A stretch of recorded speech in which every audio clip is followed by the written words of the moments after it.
नमस्कार, यूएसटीवी.in पर जबलपुर फास्ट में देखिए 5 मिनट में 15 बड़ी खबरें।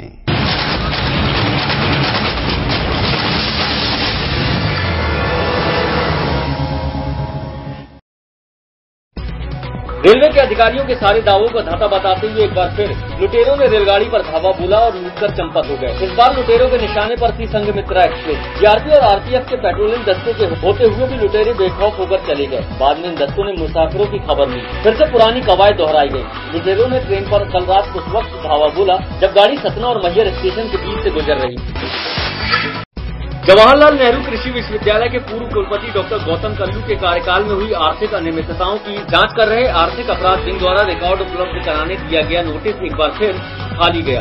कृषि विश्वविद्यालय में एक बार फिर से रिकॉर्ड उपलब्ध कराने के लिए असमर्थता व्यक्त करते हुए अब 25 जुलाई तक का समय मांगा है। जांच दल ने कृषि विश्वविद्यालय की कैश बुक के साथ भर्ती संबंधी कागजात उपलब्ध कराने के लिए कहा था। इसके लिए बाकायदा 3 बार समय दिया गया था, लेकिन इसके बाद भी न तो मांगे गए तथ्य उपलब्ध कराए गए और न ही रिकॉर्ड पहुंचाया गया। ईओडब्ल्यू ने कड़ा रुख अपनाते हुए उनके द्वारा मांगी गई तारीख पर ही पूरा रिकॉर्ड और मांगे गए दस्तावेज उपलब्ध कराने के लिए सख्त चेतावनी दी है। खमरिया क्षेत्र में बीती रात तेंदुए ने एक बार फिर अपनी उपस्थिति दर्ज कराते हुए खमरिया फैक्ट्री के अंदर एक सेही का शिकार कर उसे मौत के घाट उतार दिया। मौके पर वन विभाग को उसके कांटे और हड्डियां मिली और शेष मांस गायब रहा। इसी तरह वेस्टलैंड क्षेत्र में भी तेंदुए के दिखने की जानकारी विभाग को दी गई, जिसके बाद कर्मचारियों को चौकस रहने के निर्देश जारी किए गए। पहले बस संचालक मुख्य बस स्टैंड से बसों का संचालन न होने को लेकर दुखी थे, तो अब मेडिकल से बसें शहर में प्रवेश न करने को देकर नाराज हैं। इस बार सभी का आक्रोश पुलिस को लेकर है। पुलिस वाले उन्हें शहर में प्रवेश करने से रोक रहे हैं। जानकारी के मुताबिक मुख्य बस स्टैंड से डिंडोरी और मंडला मार्गों की बसों का संचालन शुरू हो चुका है। कुछ चोरी छिपे नागपुर जाने वाली बसें भी यहीं से छूट रही हैं। बताया जा रहा है कि कुछ बस संचालक मेडिकल के पास से नागपुर मार्ग की बसें छोड़ने राजी नहीं है, वहीं चुपचाप मुख्य बस स्टैंड से ही बसों का संचालन कर रहे हैं। यही वजह है कि एक बार खदेड़े जाने के बाद अब पुलिस मेडिकल से बस संचालकों को शहर में प्रवेश करने नहीं दे रही है। इससे उन बस संचालकों को नुकसान हो रहा है जो विधिवत मेडिकल से बसों का संचालन कर रहे हैं। परसवाड़ा क्षेत्र के विस्थापितों की कराह आखिरकार जिला प्रशासन के कानों तक पहुंच ही गई। बुधवार को कलेक्टर ने क्षेत्र का दौरा कर लोगों से चर्चा की। लोगों की तकलीफें सुनने के बाद कलेक्टर गुलशन बामरा ने तत्काल अधिकारियों को राहत पहुंचाने के निर्देश दिए। कलेक्टर यहां के लगभग हर नागरिक से रूबरू हुए और उनका हाल जाना। श्री बामरा ने मृतक के परिजनों को 5-5 हजार रूपए की आर्थिक सहायता रेडक्रॉस से आज ही मुहैया कराने के निर्देश एसडीएम राजेंद्र राय को दिए। इस दौरान कलेक्टर ने कहा कि किसी को भी कोई भी तकलीफ नहीं होनी चाहिए। यदि दिए गए निर्देशों का समय पर पालन नहीं होता तो उन अधिकारियों के खिलाफ सख्त कार्रवाई की जाएगी।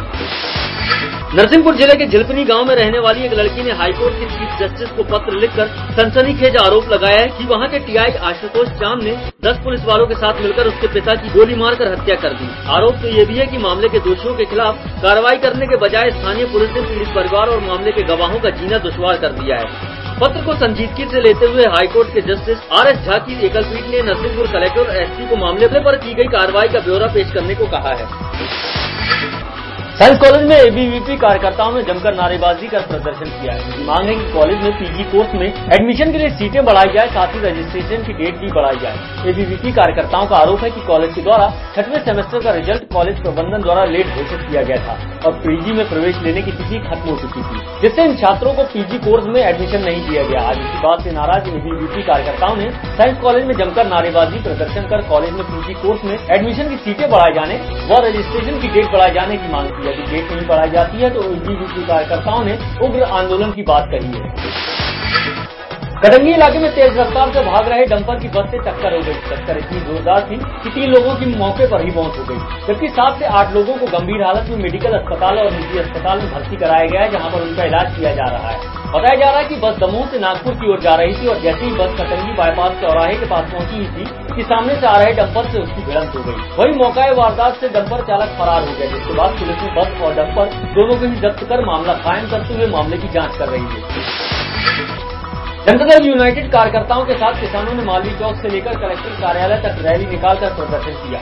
जनता दल यू कार्यकर्ताओं का कहना है कि आदिवासियों को जंगलों से दूर कर भूमाफियाओं द्वारा उनकी जमीन का अधिग्रहण किया जा रहा है। कल विधानसभा से बर्खास्त किए गए दोनों विधायकों की अर्जी हाईकोर्ट ने सोमवार तक के लिए टाल दी है। ये दोनों विधायक कल्पना पारुलेकर, चौधरी राकेश सिंह आज खुद जबलपुर हाईकोर्ट पहुंचे और उन्होंने हाईकोर्ट से मांग की थी कि उनकी बर्खास्तगी रद्द कर राष्ट्रपति चुनाव में वोट डालने का अधिकार दिया जाए। सुनवाई के दौरान मध्य प्रदेश के कार्यवाहक चीफ जस्टिस सुशील हरकोली और जस्टिस आलोक आराधे की डबल बेंच ने संविधान की धारा 226 का हवाला देते हुए कहा कि वो किसी भी सदन में चल रही चुनावी प्रक्रिया में दखल नहीं दे सकते। दोनों याचिकाकर्ताओं ने मांग की है कि उन्हें बर्खास्त करने की प्रक्रिया ठीक नहीं है। उन्होंने हवाला दिया कि बर्खास्त करना था तो इस बात की सिफारिश विधानसभा की विशेष कमेटी से की जानी चाहिए थी, लेकिन सदन और विधानसभा अध्यक्ष ने सीधे बर्खास्त कर दिया। इससे दोनों ही कांग्रेसी विधायकों को हाईकोर्ट से कोई राहत नहीं मिली। कल्पना पारुलेकर और चौधरी राकेश सिंह चतुर्वेदी का पक्ष पूर्व महाधिवक्ता विवेक तनखा ने हाईकोर्ट में रखा। बीजेपी कार्यकर्ताओं ने 2 कांग्रेस विधायकों की सदस्यता समाप्त किए जाने विधानसभा अध्यक्ष के फैसले का स्वागत किया है। भोपाल में विधानसभा में मंगलवार को हंगामे के विरोध में आज बीजेपी कार्यकर्ताओं ने जबलपुर के मालवीय चौक पर प्रदर्शन किया। ओमती पुलिस ने भक्तिपुर इलाके में अवैध तरीके से चल रही देशी शराब भट्टी पर छापामार कार्रवाई की।